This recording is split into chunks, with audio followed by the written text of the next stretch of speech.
হে everyone, welcome back. So আগের এপিসোডে আমরা দেখেছিলাম জয়ী সেনকে কি রিপ্লাই দেবে বুঝতে পারছিল না। আর এখন আমরা দেখি সেন জয়ের কথাই ভাবছিল। আর তার হঠাৎ করে মনে পড়ে ওই দিন ক্লাবে জয়ী একটা গান গাইছিল, তাই সে সেই গানটিকে অনলাইনে সার্চ করে আর নিজেও গাইতে থাকে। তখন সেখান থেকে জয়ীও যাচ্ছিল, তাই সে সেনের গান শুনে সেখানেই বসে পড়ে আর নিজেও গাইতে থাকে। কিছুক্ষণ পরেই জয়ী তাকে মেসেজ করে ধন্যবাদ জানায় আর বলে, আজ আমি অনেক খুশি আছি, এই গানটা আমার জন্য অনেক স্পেশাল। তখন সেন তাকে বলে, তুমি কি করে জানলে আমি গান গাইছি? তখনই সে তার হাতের দিকে দেখে আর সে দেখতে পায় তার টাইমলাইনটা অনেক বেড়ে গিয়েছে। সে খুশিতে নাচতে শুরু করে। হঠাৎ করেই সে রিয়েলাইজ করে সে তো আগে এমনটা ছিল না। আর তখনই সে ক্যালেন্ডারের দিকে তাকায়, সেখানে আর 74 ডেজই বাকি ছিল। পরের দিন সেন তার ডান্স প্র্যাকটিস করছিল আর সেখানে জয়ী তার জন্য কফি নিয়ে আসে। সে আজ ক্লাস থেকে ছুটি নিয়েছিল কারণ তার কিছু জরুরি কাজ রয়েছে। এরপর সেন জয়ের ভিডিও দেখছিল, সেখানে জয়ী অনেক হাসছিল। তারা এখন অনেকগুলো ভিডিও বানিয়ে ফেলেছে। এরপর জয়ী তার মমের সাথে দেখা করতে যায়। তার মম আসলে জেলে রয়েছে। সে প্রতি মাসের 10 তারিখে তার মায়ের সাথে দেখা করতে যেত। তার মা শুনতে পারতো না, তাই তারা সাইন ল্যাঙ্গুয়েজে কথা বলতো। আর এখানেই আমরা জানতে পারি ওই দিন সেন যখন ওই গানটি গাইছিল, সেই গানটি জয়ের কাছে এত স্পেশাল লেগেছিল কেন? কারণ জয়ের মম তাকে ছোটবেলায় এই গানটিই শোনাতেন। জয়ের কাছে তার মাই পুরো পৃথিবী ছিল। আর এখানে আমরা এটাও জানতে পারি তার বাবা খুবই খারাপ একটা মানুষ ছিলেন। তিনি ড্রিঙ্ক করে এসে তাদের ওপরে টর্চার করতেন। আর একদিন এরকমই চলছিল, তখন জয়ের মা রেগে গিয়ে তার বাবাকে খুন করে বসেন। আর এই কারণেই তিনি আজ জেলে রয়েছেন। সে যখন সেখান থেকে বেরিয়ে এসেছিল, তখন সে তার সামনে সেনকে দেখতে পায় আর এম্বারেস হয়ে সেখান থেকে চলে যেতে থাকে। কিন্তু সেন তাকে আটকায়। তখন জয়ী নিজের লাইফের সমস্ত কিছুই তাকে খুলে বলে। তার মম জেলে চলে যাবার পর থেকে তার কাছে পুরো পৃথিবী অন্ধকার হয়ে গিয়েছিল। স্কুলেও তার কোনো ফ্রেন্ড ছিল না। টিচার তাকে সাহস জোগানোর জন্য ক্লাসে সবার সামনে দাঁড় করিয়ে দিত, কিন্তু এই সমস্ত কিছু তাকে আরো ডিপ্রেশনের দিকে ঠেলে দিয়েছিল। আর সে এইভাবেই বড় হয়েছে। তার কাছে কেউ ছিল না। জয়ের এই সমস্ত কথাগুলোর মধ্যে সে নিজেকেও মেলাতে পারছিল। আর তখনই বৃষ্টি চলে আসে। সেন জয়ীকে নিয়ে তার হোস্টেলে আসে। আসলে সে তার বাড়ির চাবি আনতে ভুলে গিয়েছিল। এদিকে জয়ী সেনের বিহেভিয়ার দেখে বিশ্বাসই করতে পারছিল না পৃথিবীতে এত ভালো মানুষও রয়েছে। কিন্তু সে তো জানতো না সেন কোনো মানুষ নয়, সে একটা এলিয়েন। এরপর সেন জয়ের বাড়ির থেকে অনেকগুলো ওষুধ পায়, যেগুলো ডিপ্রেশনের ওষুধ ছিল।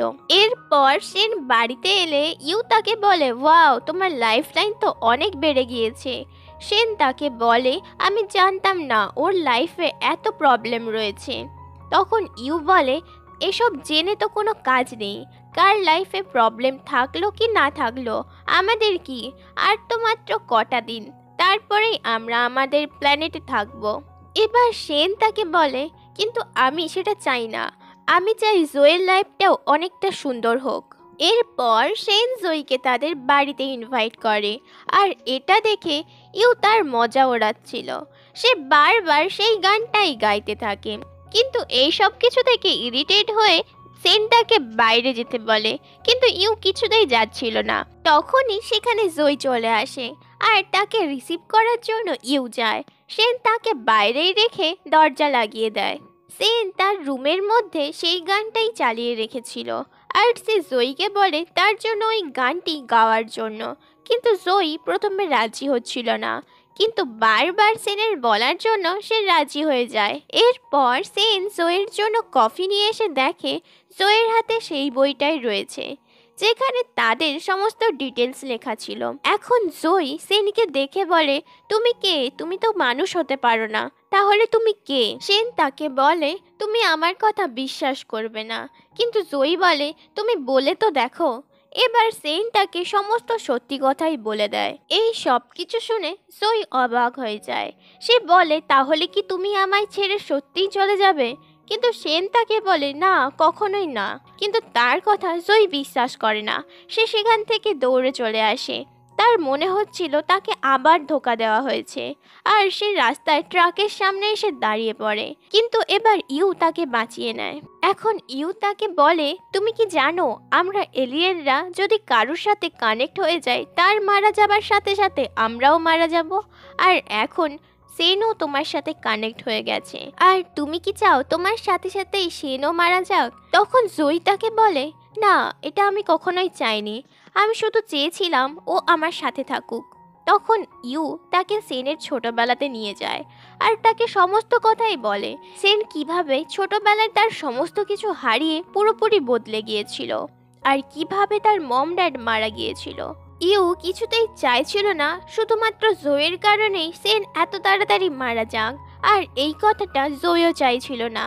তাই সে ইউ এর কথা মতন সেনের লাইফ থেকে সরে যায়। কিছুদিন পর সেন জয়ের সাথে দেখা করতে আসে। আর এখন শুধুমাত্র 40 দিনই বাকি ছিল সেনেদের প্ল্যানেটের দরজা খোলার জন্য। সে জয়ীকে দেখে অনেক রিলিফ ফিল করে, কিন্তু জয়ী তার কাছে এসে তাকে বলে আমাদের ফ্রেন্ডশিপটা পুরোপুরি মিথ্যের উপরে তৈরি হয়েছিল, তাই এটা এখন ভেঙে দেওয়া উচিত। জয়ী তাকে বলে, তুমি শুধুমাত্র তোমার নিজের স্বার্থের কারণেই আমার সাথে ফ্রেন্ডশিপ করেছো। আমরা দুজন যদি কানেক্ট না হতাম তাহলে তুমি আমার সাথে কখনোই মিট করতে না। সেন তাকে বারবার বোঝানোর চেষ্টা করছিল আমি এখন বদলে গেছি, কিন্তু জয়ী তার কোনো কথাই শোনে না। সে তার বইটা সেখানেই রেখে চলে যায়। এদিকে আমরা দেখি জয়ী আরো বেশি উদাস থাকতে শুরু করেছে। সে আবারও তার মেডিসিন নেওয়া শুরু করেছে। জয়ী তার একমাত্র ফ্রেন্ড মিয়ার সাথে তার বাড়িতে শিফট হয়ে গেছে। একদিন সেন জয়ের সাথে দেখা করতে এলে মিয়া তার সাথে তাকে দেখা করতে দেয় না। এদিকে সেন সারাক্ষণ জয়ের কথাই ভাবতো। তাদের প্ল্যানেটের দরজা খোলার জন্য আর মাত্র 10 দিন বাকি ছিল। অন্যদিকে দেখি জয়ের অবস্থাও খুব খারাপ ছিল। সে বারবার বলছিল আমি ওর থেকে দূরে যেতে চাই না, কিন্তু আমি সেলফিশও তো হতে পারবো না, আমার কারণে ওর জীবন কমে যাবে।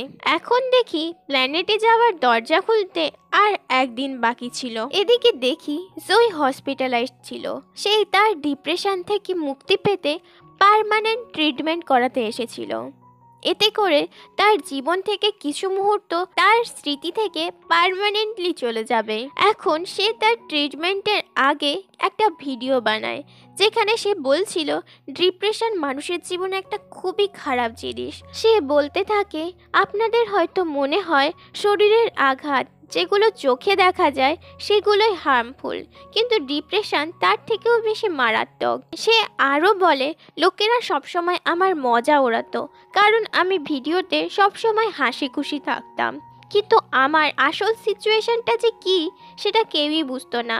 একজন ছিল যে আমার সিচুয়েশনটা বুঝতো, কিন্তু আমি চাইলেও তার সাথে আর থাকতে পারবো না। অন্যদিকে আমরা দেখি সেন আর ইউ সেই গেট দিয়ে তাদের দুনিয়াতে যাচ্ছিল, কিন্তু মাঝ রাস্তাতেই সেন ইউকে বলে তুমি আমার ফাদারকে কথা দিয়েছিলে, সেই জন্যই তুমি আমাকে জয়ের থেকে দূরে আমাদের প্ল্যানেটে নিয়ে যাচ্ছ। সেন এখানে ইউকে আরো অনেক কথাই বলতে থাকে। এরপর সে পৃথিবীতে জয়ের কাছে যাওয়ার জন্য গেট খুলতে থাকে, কিন্তু সে একা কিছুতেই পৃথিবীর দরজা খুলতে পারছিল না। তাই ইউ এসে তাকে হেল্প করে। ফাইনালি পৃথিবীর দরজাটা খুলে যায়, কিন্তু এতে করে তাদের লাইফলাইন অনেকটা কমে গিয়েছিল। সেন পৃথিবীতে আসার সাথে সাথেই দৌড়ে হসপিটালে যায় জয়ের কাছে আর তাকে দেখে হাঁক করে নেয়, কিন্তু এখন জয় তাকে চিনতে পারছিল না। সেখানে মিয়া সেনকে বলে প্লিজ তুমি জয়ের লাইফ থেকে দূরে চলে যাও, কারণ ও অনেক কষ্টেই তোমাকে নিজের মন থেকে মুছে ফেলেছে। এরপর বাড়িতে ইউ সেনকে বলে তোমাকে তাড়াতাড়ি কিছু করতে হবে, না হলে তুমি খুব তাড়াতাড়ি মারা যাবে। এরপর ইউ মিয়ার সাথে মিট করে আর তাকে বোঝাতে থাকে। ফাইনালি মিয়াও বুঝে যায়। এবার তারা সবাই মিলে জয়ের স্মৃতিশক্তি ফিরিয়ে আনার চেষ্টা করছিল। সেখানে সেন সমস্ত কিছুই করার চেষ্টা করে যাতে করে জয়ের স্মৃতিশক্তি ফিরে আসে, কিন্তু এমনটা কিছুই হচ্ছিল না। এদিকে সেনের লাইফ প্রায় শেষ হয়ে এসেছিল। তখন ইউ জয়ের কাছে যায় আর তাকে সেনের বইটাই দেয়। অন্যদিকে মিয়ার হেল্প নিয়ে সেন সেই গানটার একটা ভিডিও বানিয়ে ফেলে আর সেটাকে অনলাইনে পোস্ট করে দেয়। জয়ী যখন সেনের বইটা পড়ছিল তখন তার ধীরে ধীরে কিছু মনে আসছিল, কিন্তু সে বুঝতে পারছিল না সে কাকে মনে করছে আর কেনই বা তাকে মনে করছে। কিন্তু যখনই সে বইটা পুরোটা পড়তে থাকে তার সবটাই মনে পড়ে যায়। সেই সময় তার সামনে একটি মেয়ে সেনের ভিডিওটি দেখছিল। তখনই জয় দৌড়ে হসপিটালে যায় সেনের কাছে, কিন্তু ততক্ষণে সেন মারা গিয়েছিল। তার হাত থেকে সেই লাইফ লাইনটা পুরোপুরি অদৃশ্য হয়ে গিয়েছিল। সেখানে জয়ী অনেক কান্না করছিল আর বলছিল, প্লিজ তুমি ফিরে এসো। আর তখনই সেখানে কিছু ম্যাজিক হতে থাকে, সেনের হাতে নতুন করে লাইফ লাইন তৈরি হতে থাকে। ফাইনালি সেনও সুস্থ হয়ে যায়। আর এইখানেই এই মুভিটির হ্যাপি এন্ডিং হয়।